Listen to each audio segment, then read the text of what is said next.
વાગી ગયું છે ગુજરાત ફર્સ્ટનું મહત્વપૂર્ણ સમાચાર વરસાદને લઈને ગુજરાતમાં વરસાદ અને પૂરની સ્થિતિનું થશે મૂલ્યાંકન ગુજરાતની સ્થિતિનું મૂલ્યાંકન કરવા કેન્દ્રની ટીમ ગુજરાત આવશે કેન્દ્રીય ગૃહ મંત્રાલયે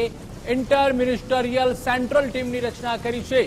એક્ઝિક્યુટિવ ડિરેક્ટર એનઆઈડીએમની આગેવાનીમાં ટીમ બનાવવામાં આવી છે આઈએમસીટી ટૂંક સમયમાં ગુજરાતના પૂર પ્રભાવિત જિલ્લાઓની મુલાકાત લેશે 25 થી 30 ઓગસ્ટ દરમિયાન ગુજરાતમાં પડ્યો હતો ખૂબ જ ભારે વરસાદ અસરગ્રસ્ત રાજ્યોના મેમોરેન્ડમની રાહ જોયા વિના મૂલ્યાંકન હાથ ધરાશે સ્થળ પર જ નુકસાનીનું આકારણી કરવા માટે અગાઉથી આઈએમસીટીની રચના કરાઈ છે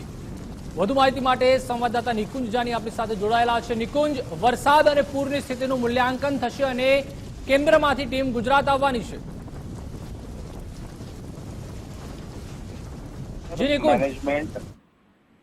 प्रतिपाल National Institute of Disaster Management ની આગેવાની હેઠળ એક ઇન્ટર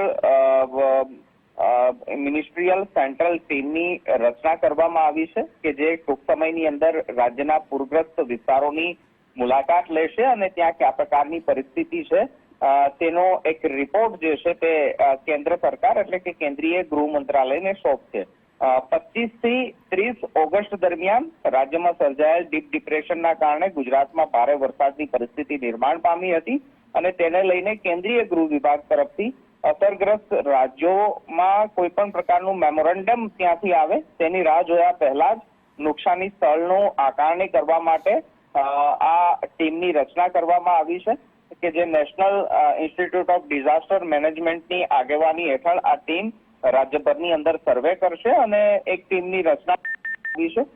જે પૂરગ્રસ્ત વિસ્તારોની મુલાકાત લેશે અને જે પ્રકારનું નુકસાન થયું છે તેની આકારણી કર્યા બાદ કેન્દ્ર સરકારને તેનો રિપોર્ટ મોકલશે અને ખાસ કરી એસડીઆરએફના નોર્મ્સ પ્રમાણે રાજ્ય સરકાર તો સહાય રાશિ જાહેર કરતી હોય છે પરંતુ કેન્દ્ર સરકાર પણ આ પ્રકારના પૂરગ્રસ્ત વિસ્તારોની અંદર રાહત રાશિ જાહેર કરતી હોય છે અને તેને લઈને સર્વે કરવા માટે હવે આ ટીમ ગુજરાત આવશે